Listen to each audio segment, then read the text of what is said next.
Salut les amis, il y a Monseigneur Yao Marcelin Kwadjo qui a fait une sortie qui perturbe le gouvernement Ouattara. Vous savez que Ouattara n'aime pas les critiques. Il prétend être démocrate, mais c'est un autocrate, un dictateur. Oui, tout ce qu'il a dit, c'est ce qu'on doit faire. Il ne faut pas qu'on le critique. Quand vous critiquez Ouattara, vraiment, vous êtes son ennemi. Son armée, sa police, il va utiliser contre vous. Alors qu'à l'époque, des Bédier, de Gbagbo, ils pouvaient parler, ils pouvaient critiquer tout le monde. On n'envoyait pas la police empêcher ces gens de parler. Les amis, après la sortie de Monseigneur Yao Marcelin, le ministre de la Communication de la Côte d'Ivoire, des médias et de la francophonie, il est aussi porte-parole du gouvernement, il s'appelle Amadou Koulibaly, a fait une sortie. Et dans cette sortie, il s'est ridiculisé pour moi. Parce qu'il semblerait faire comme si, bon, c'est pas important, mais on voit quelqu'un qui est touché.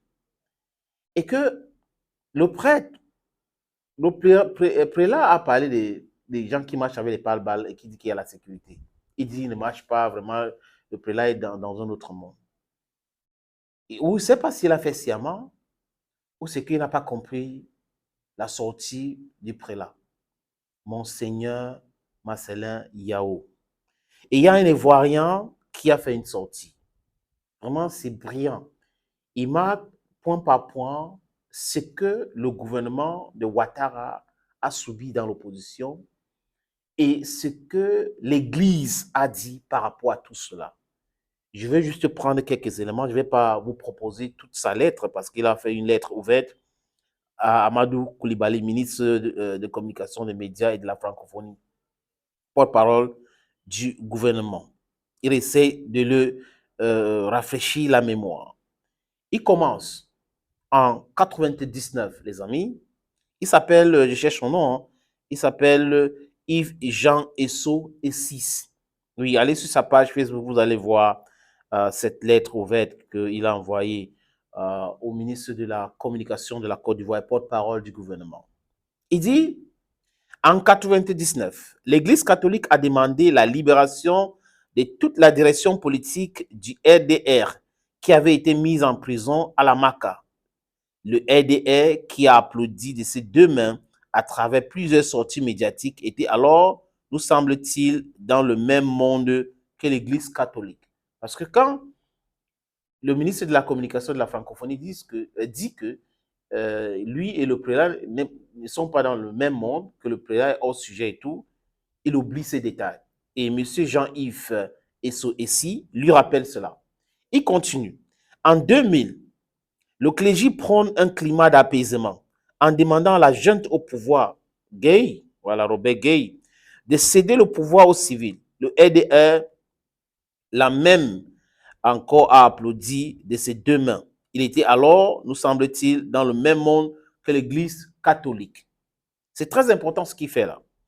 Et il dit encore, en décembre 2010, Monseigneur Paul Simeon Aona, archevêque de Bouaké, demande au Conseil constitutionnel de s'asseoir à sa décision d'annuler les résultats électoraux dans 7 départements du Nord pour irrégularité et d'y reprendre les élections. Le RHDP est encore le premier à applaudir vigoureusement. Son monde était alors, nous semble-t-il, le même monde que celui de l'Église catholique. Monsieur Koulibaly doit lire cette lettre et nous dit ce qu'il pense. Le 10 janvier 2011, Monseigneur Jean-Salomon Lozotier, j'espère que je prononce les noms là bien, évêque du diocèse de Yopougon, accompagné de 500 prélats, demande le départ pur et simple de Gbagbo au pouvoir au profit de Ouattara pour préserver la paix sociale. Le FPI au pouvoir n'investit pas les églises pour s'en plaindre. Voilà. Le RHDP encore applaudit vigoureusement en s'en rompre les paluches. Le 31 août 2020, le président Ouattara confirme sa candidature illégale et anticonstitutionnelle pour un 3e mandat. Cela provoque un soulèvement populaire qui provoque plusieurs morts. Son éminence, Monseigneur Jean-Pierre Koutkoua, cardinal et patron de l'Église catholique, déclare que cette candidature n'est pas nécessaire parce qu'elle divise fortement les Ivoiriens. En réponse, le RHDP a fait quoi? Investi l'Église. Et fait quoi, les amis? Quoi encore? Menacer le prélat.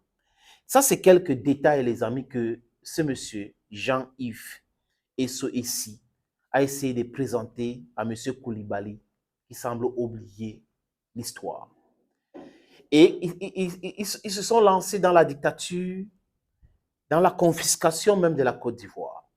Et quand le prélat, dans sa sortie, parle de la croissance ivoirienne, et beaucoup de gens disent oui, la Côte d'Ivoire, c'est un exemple dans le monde aujourd'hui ou en Afrique en termes de croissance. Il dit ça profite à qui? Mais c'est une vraie question. Oui, on sait comment ça fonctionne. Le Fonds monétaire international, il est pour quelque chose dans tous ces chiffres-là. Est-ce que les Ivoiriens vivent de ces chiffres? Est-ce que dans leur vie de tous les jours, ça se ressent? Voilà la question que pose le prélat.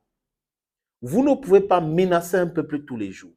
Vous ne pouvez pas, parce que vous avez passé votre temps à travailler comme agent de Fonds monétaire international, envoyé en 93 pour redresser une économie que vous avez tuée vous-même, et aujourd'hui prétendre qu'il y a la croissance dans votre pays et que cette croissance ne se fait pas ressentir par les pauvres, par le peuple ivoirien, à qui ce pays appartient, à qui le pouvoir appartient normalement. Et à chaque fois que les gens font des sorties, si c'est en votre faveur, M. Ouattara applaudit son gouvernement. Mais si ça a l'air de faveur, on menace la personne en question. Ça s'appelle quoi? La dictature pure et simple. Je vous invite, les amis, d'aller consulter la lettre ouverte de Jean-Yves Essi, qui regarde point par point de 99 jusqu'à la date d'aujourd'hui.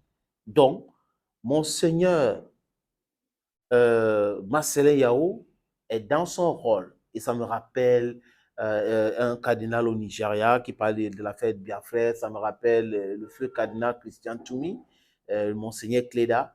Voilà le rôle des hommes de l'Église, de dire la vérité pour corriger l'état de la société, surtout ces gouvernements corrompus.